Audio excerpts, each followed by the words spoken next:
Good afternoon, everybody, and I hope you're all getting ready for the holidays. It's probably going to be one of my last media availabilities this year, so let me get right at it.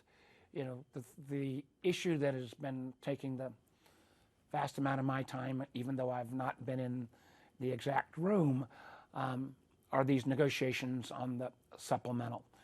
And to remind everybody, this was really almost a five-part series of investments. One was providing absolutely necessary support for Ukraine as we come down to the United States providing the last installment of our already existing aid literally in the next week.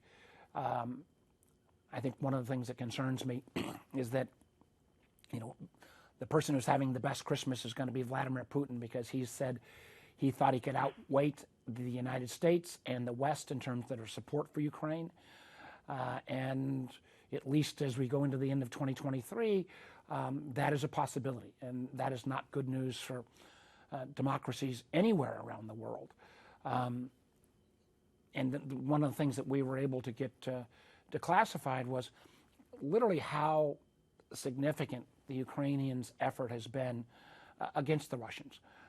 Recently released information indicates that over 80% of Russia's ground forces pre the Ukrainian invasion have been either killed or wounded. That over 60% of Russia's tanks have been taken out during this war. Literally almost 40% of its armored personnel carrier, about 100 helicopters has been taken down. And I remind folks that this has taken one of our primary adversaries and literally set Russia's military modernization efforts back about 15 years. All that for the cost of not a single American life lost, not a single NATO soldier lost, and literally in terms of actual defense aid given, less than about 5% of our annual defense spending. And the fact that it's still in hiatus is a huge concern to me. But the supplemental included more. It included $14 billion for our ally Israel in its efforts to eliminate Hamas as a terrorist organization in the region.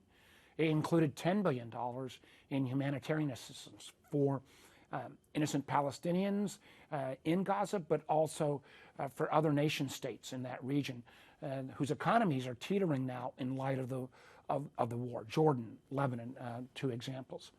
It included key dollars as well for shoring up efforts around Taiwan, because if Vladimir Putin gets a green card, that gives a green card to President Xi in terms of his ambitions in Asia, specifically with Taiwan. And it also includes $14 billion of additional funding for the border. And the border is a mess at this point. We need additional capacity at the border. We need to make sure more people are processed. We need to make sure that people are not kind of released into the country, sometimes for years before they have a hearing. And there are a series of other changes to our immigration laws that are being actively negotiated. The bad news is that we didn't come up with a framework on that border negotiation before the end of the year, and the other component parts that would travel along with that legislation. The good news is, and this is not just trying to be wishful Christmas thinking, is that the negotiations have finally gotten serious. And yesterday, Leader Schumer and Leader McConnell put out a bipartisan letter saying, you know, they think we're on the path to getting this done, and that we'll be able to vote on this in early January. I think it is absolutely essential.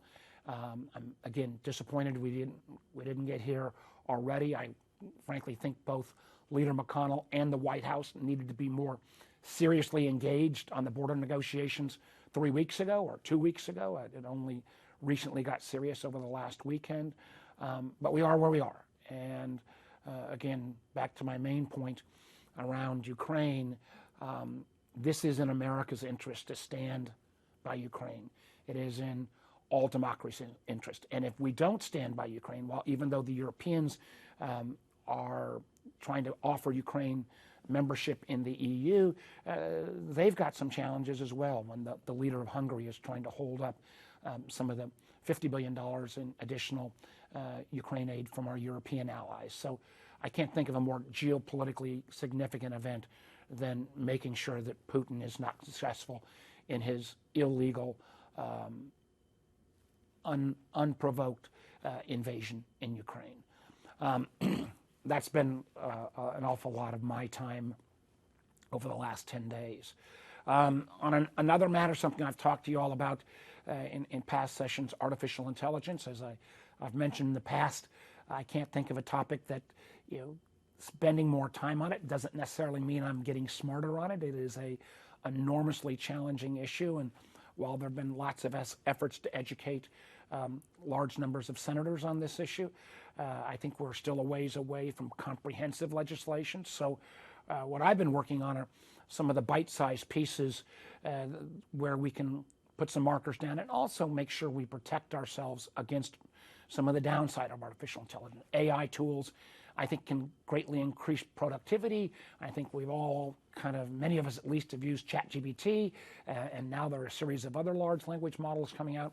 But one area where artificial intelligence, without even further iteration, could cause enormous harm is disruption and undermining public trust in our public markets. How do I mean by that? Well, we've talked about in the past deep fakes and how that could affect elections. We've already seen some of this manipulation in political advertising. But the ability to create, through the use of deep fakes, of a fake image of a CEO, or the ability to generate false reports of consumer product challenges, or even false filings with governmental agencies, could dramatically change the stock price of a company. There have been some reports of this market-wide when there was a fake picture of the burning of the Pentagon. But I'm in many ways amazed that we've not seen more of this stock manipulation. So I've introduced with Senator John Kennedy, a Republican from Louisiana, a targeted bill at making sure that we protect the integrity of our markets and protect against the misuse of these artificial intelligence tools.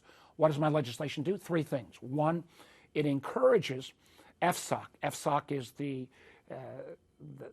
council of regulators that we put together after the financial crisis of 2008 that says, how can we look at artificial intelligence beyond just the Fed looking at it, or just the Treasury Department, or just the Securities and Exchange Commission.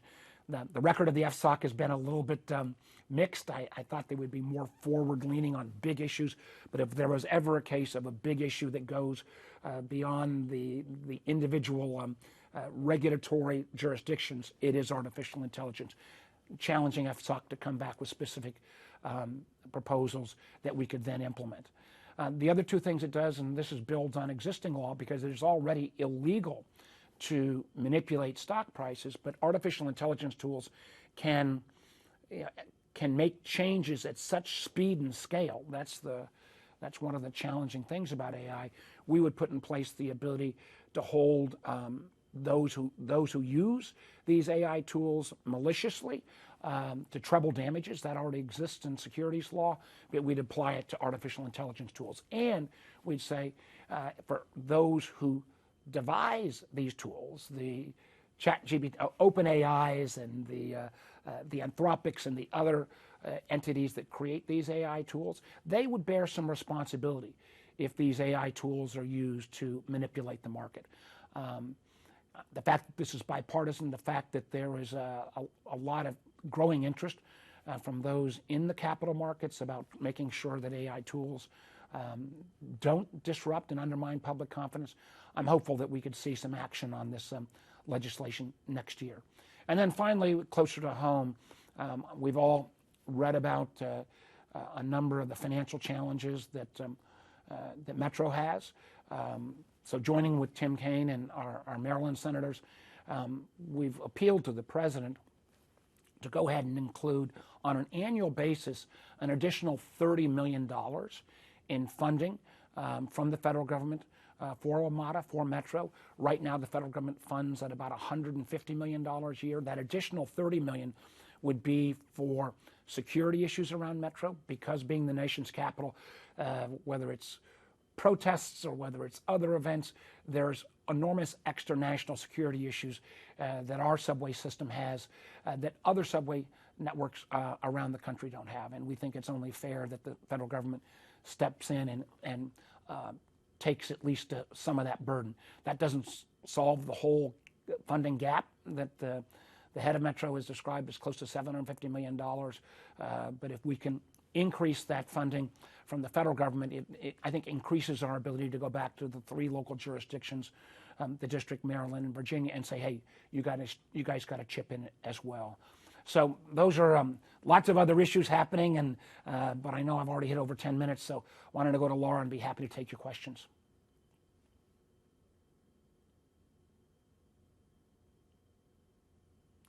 Hey, everybody, can you hear me? The first question will be. I can't hear you. You're going to have to turn up the volume. I can't hear you. Okay. I can't hear you at all. The first, Senator, you got us? No, you got to get your volume on. Yeah, we got you. We're getting feedback. There's huge Sorry, on the echoing line, we're going working on. on this. Senator, do you hear me? Conference line going after him on this. The echoing, I can't hear you on volume, nor can I hear the question because of the echoing. The echo, okay, yeah, so you know. It's the echo. Yeah, can you do this from Well, this will be like, an opportunity for something that I would never do with the press as a U.S. Senator, and maybe filibuster, because I'm always short, concise, and to the point. Let me add one thing I was going to add at the end right now. There was a press report earlier that this has been one of the least productive Congresses in modern history. And, I've felt that. This year we saw an unprecedented multi-week time when the House of Representatives didn't even have a speaker. And while it was a different party and a different body, that was frankly embarrassing to anybody who serves in Congress, and I think undermines the public trust. And while the volume of kind of standoffs, have been huge, and we go into next year with not only the challenges around, the Ukraine and border and Israel and humanitarian aid funding, but also not one but 2 potential budget disasters or government shutdowns, one in January and one in February. A lot of things that make you kind of scratch your head. What gives me a little bit of hope is that while 2023 has been one of our least productive years, I got to remind myself and hopefully remind you guys that just 2 years ago in 2021 was probably the most productive year legislatively since I've been in the Senate, when we put forward, and these were all bills that I was actively engaged in when a bipartisan group of senators, about 8 to 10 of us, came and passed the infrastructure bill. We passed the CHIPS bill. We passed the Electoral Count Act. We passed additional assistance for veterans. We took small actions on guns and another dozen plus pieces of legislation. So what keeps me hopeful as we go into Christmas and the New Year is that while 2023 I'm ready to turn the page on and hopeful for 2024, I do think back to as recently as 2021 when we were very productive. I think I'm getting the sign now that my, if you want to reclip that part and put it at the very end, that was what I was going to add at the end, but I'll go to Laura and see if we can take your questions. Senator, if you can hear me, our first question is Hannah Brandt with Nexstar. Hey, Senator, can you hear me all right? Yeah, there's a lot of feedback, but why don't you try to go through, Hannah, and I'll try to hear it. Okay, I'm going to try, and hopefully you can hear me all right. I wanted to ask you about passport processing. I know that's an issue you talked about a lot in the State Department. Understand what you're saying. I apologize. Okay. Laura, can you hear me at all? I don't know. Now, Hannah, now I can hear you, but there's a lot of feedback. But go ahead, Hannah. Okay. I was just asking you about passport processing time. I know this is an issue that you've talked about a lot. The State Department says they're back to normal. Do you think this is done, fixed, or is there a lot more work to be done here? Well, yeah. I can't think of a time when my state staff, and they do a great job, were busier than, say, from spring through September on these passport issues. And to remind folks how we got here, under President Trump, they cut back some of the passport staff. We also had a couple years of COVID where nobody traveled, and a lot of folks let their passports expire. And suddenly this year, people got out their passports, realized that it expired, and they applied for a new one. We had staff cutbacks, and it was chaos. The good news is, I think we're basically back to normal. I tell you from the weekly reports I get from my staff, the volume of casework on this has dropped precipitously. I think we're waiting for the online portal that will come on, I think early next year, to start your application process to make it easier. We also know that the call centers, which were really overwhelmed, they made some improvements and lengthened the time so you didn't have to spend hours on end, waiting to get a hold of somebody to talk to. This is an example where we needed to make process changes, yes. And the fact is, since this was not even a budget shortfall, because the passport fees pay for the operation, but it was a case where the previous president, I think, kind of arbitrarily cut staffing, and we all know, we want government to run more efficiently, but you can only ask so much, particularly when you had this kind of combination of COVID, people's passports expiring, and then the volume of international traffic going up exponentially. But yeah, this is a good news end of the year story, at least from my staff reports, and in terms of people complaining about passport delays, it's dropped precipitously, and I expect even better results first quarter 24 when the online portal goes live. Senator, our next question is Mitchell Miller with WTOP. Mitchell? Hi, Senator. Thanks for joining us, and appreciate the quick filibuster. Do you worry about the possibility that this major supplemental with aid for Israel and Ukraine could get derailed in January, given that Congress will be coming up very quickly on that government shutdown deadline? Of course I'm worried, but I also know, we can't have it both ways. We can't have people like me who say, if we don't stand by Ukraine or Israel, we frankly weaken America's position in the world, and if we walk away from Ukraine, why would anyone trust us ever again in terms of our alliances? And that also speaks to the issue in Taiwan. And my Republican colleagues, and on this I agree, what's happening on the border is a crisis. I think we had yesterday over 12,000 people, the highest number ever. And what we're seeing is these coyotes and who encourage people are saying, hey, the border's going to change, come over now. We can't say that Ukraine's a crisis, Israel's a crisis, the border's a crisis, and then not do our job. I do know, that this is complicated, particularly on the border issues. We're basically going to be dramatically changing not only border policy, but in many ways immigration laws in this package.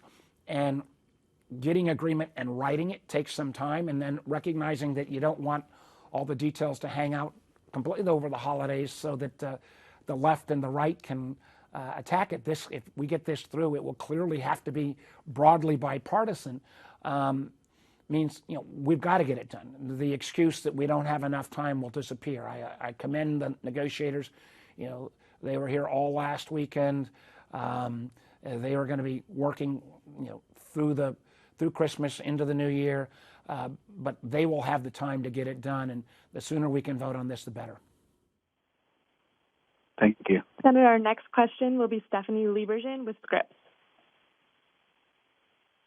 Hi, Senator. Hopefully you can hear me, and thanks for taking the time today. I wanted to ask you about artificial intelligence. You mentioned comprehensive legislation, not ready for that yet, and tackling bite-sized pieces. What bite-sized pieces do you think are the highest priority, and I know the Senate's doing a lot of work, but what about cooperation to try to get something done in the House as well? Well, that's why I started with distrust in our, or the ability to make sure we don't undermine trust in our public markets. One of the things, and I say this as a veteran of trying to propose, which I think has been almost all bipartisan, sensible tech legislation. Congress's record is a big fat zero, and this goes back to, after the Russian interference. It goes back to, how we would regulate social media companies. It goes back to the fact that we all agree there's a lot of psychological damage being done to our kids, but we've done nothing. So I thought, if we could start with undermining faith in our public markets, and that we might be able to get a group of allies, some of the big financial interests, the banks, the markets, because candidly, a lot of the big tech companies, say they don't mind regulation, but when you put, paper to pencil and actually write legislation, they always find a reason to be against it. So I thought starting with undermining trust in public markets just made sense from a practical standpoint. And if we can get one thing done, I think it can lead the others. The other that I've always talked about, and we're already seeing examples of this, is faith in our public elections. There was a report, I think it was out of one of the Republican presidential campaigns, I think it was maybe Mr. Trump's, where they literally took a real reporter's image and then put a fake voice, completely putting words out that were completely untrue. And then there's been a couple of others with the use of deep fakes. And the fact that this kind of misinformation, particularly, for example, about Ukraine, is being amplified by Russia, this is, a challenging time. So some of the problems around deep fakes, I hope we could get bipartisan consensus. I also think around national security, as chairman of the Intelligence Committee, I'm working on bipartisan legislation about how we use AI in our intelligence domain, but also how we use it in a responsible way. And I hope to be able to unveil legislation in January. So I think those three areas, markets, elections, and national security may be good starting points. There's one other item that I think is that I'm working on that I think you guys would could appreciate. There's been a lot of indication from some of the companies that voluntarily they will put on a product, if it has been altered by artificial intelligence, they will have what's called a watermark, some kind of saying, hey, this has been altered by AI. My fear is there will be lots of bad actors and even some tech entities that can say, how do I take off that watermark, that even if it's voluntarily given?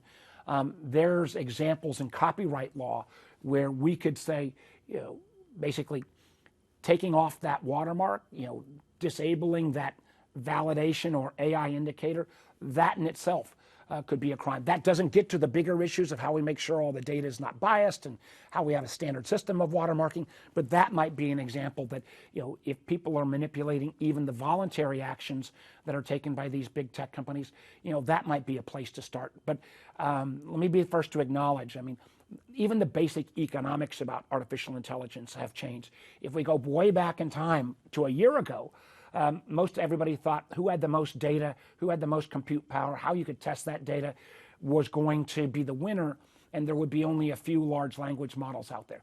That whole premise, starting in the spring, changed as more and more of these AI tools didn't even have to attach themselves to a large language model and would be by industry sector. So this is a rapidly changing field.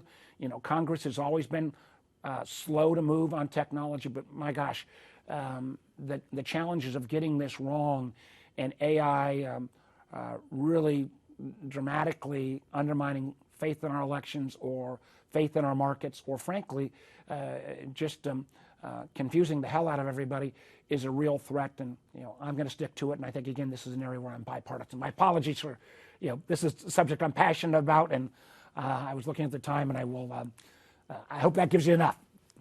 Laura, who's up next? Senator, our next question is Margaret Glass with NBC 29.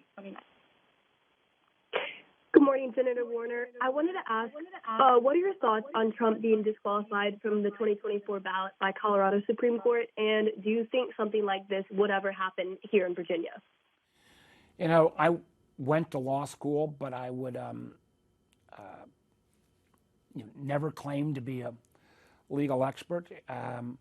I do think the case that Jack Smith has brought about what happened on January 6th. I was in the Capitol. I believe it was an insurrection. Clearly, then President Trump encouraged the crowd. But I also know that charge against President Trump hasn't gone to trial yet. So, I don't know how it feels like the Colorado Supreme Court realized they were dealing with a very challenging issue, and it was a close decision, 4-3, and there was a strong dissent. My hope is that the Supreme Court will take this up, and I am this is a challenging time for our democracy. At the end of the day, should President Trump be the Republican nominee, I think the majority of Americans will reject him, as they have not only in 2020, but in elections even prior in 2018 and 2022, and to a degree, I think even in 2023 in Virginia, and his kind of rhetoric. And again, you saw that kind of hateful rhetoric that echoed, frankly, Adolf Hitler just in the last few days, and even Republican senators running from that. And I think that's not where the American people are at. Senator, our next question is Matthew Torres with WUSA 9. Hi, Senator. Has there been any more conversation since last week about the future of the proposed monumental sports site at Potomac Yards in Alexandria? What do you think the likelihood of passing the appropriate funding for infrastructure projects amid the WMATA's budget crisis? And really, how optimistic are you that this will go through? I think there were things about the deal structure that, frankly, were well put together. I think some of the characterization of this as being the largest public subsidy, quite honestly, aren't fully accurate. I mean, the revenues that would come from the tax district would go to pay down these bonds, and if Monumental doesn't come, there's not going to be those taxes because there's not going to be that venue. But I've also been an Alexandria resident for 40 years, and I have real memories of in the early 90s when then Governor Wilder and Jack Kent Cooke said they were going to bring a football stadium, and the very same neighborhoods like Delray didn't feel consulted.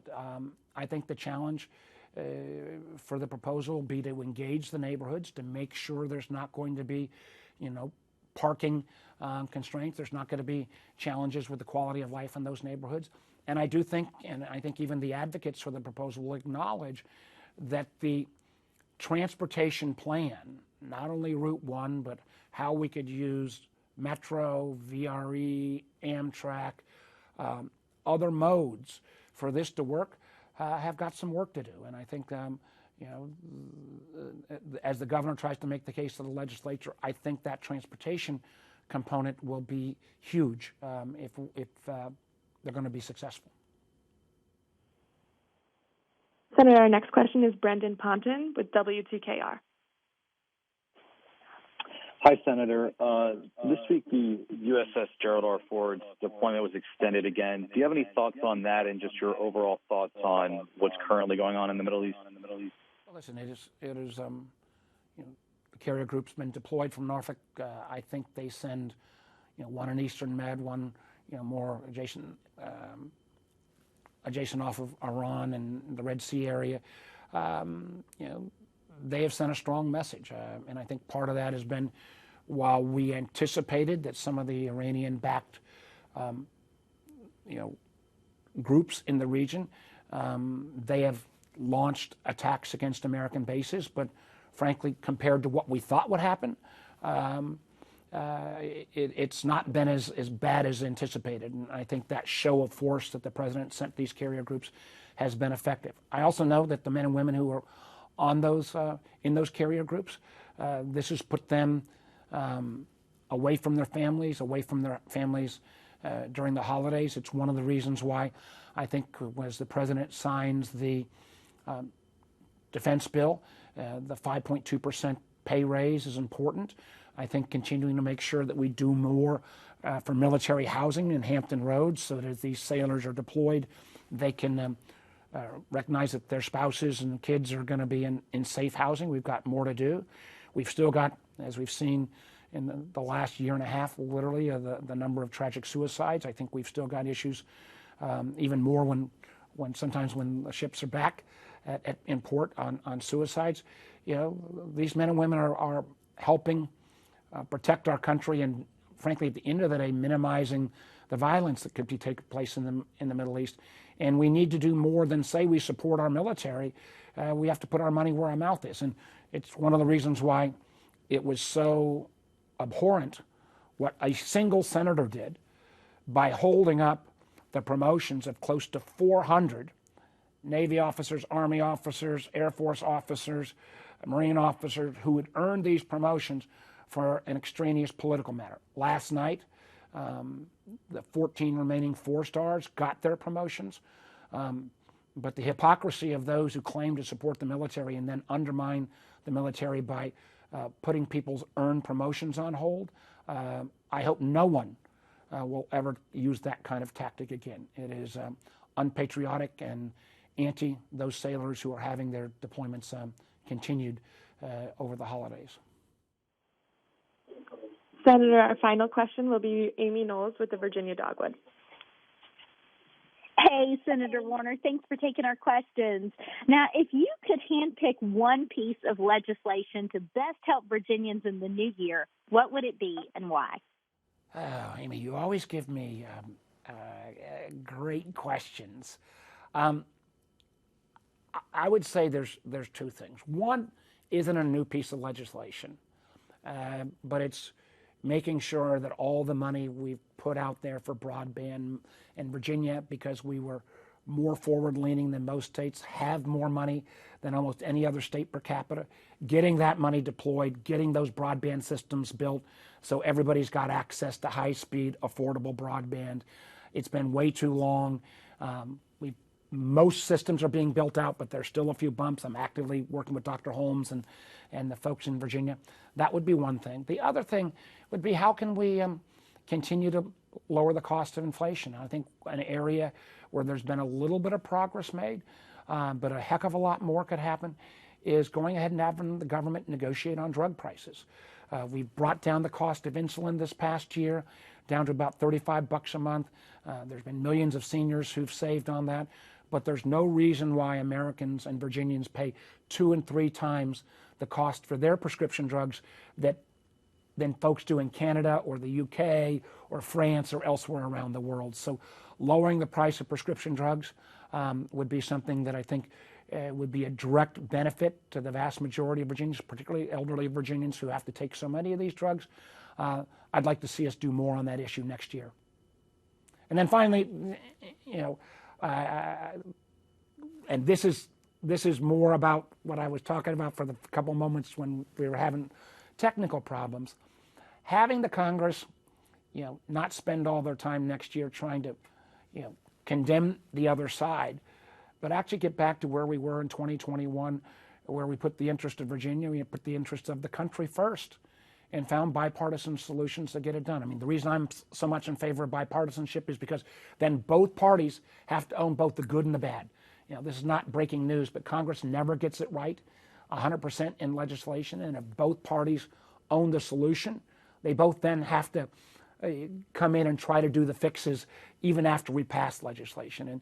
And too much of the time is spent up here, you know, trying to run down the other side rather than trying to do what's right. I go back to 2021 when we put a lot of points on the bipartisan way, and I think people had a little more respect.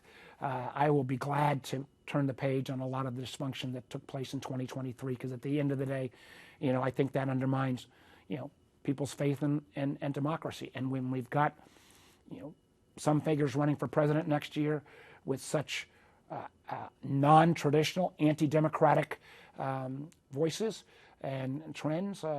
We all have to be in support of the tenets of good government and democracy.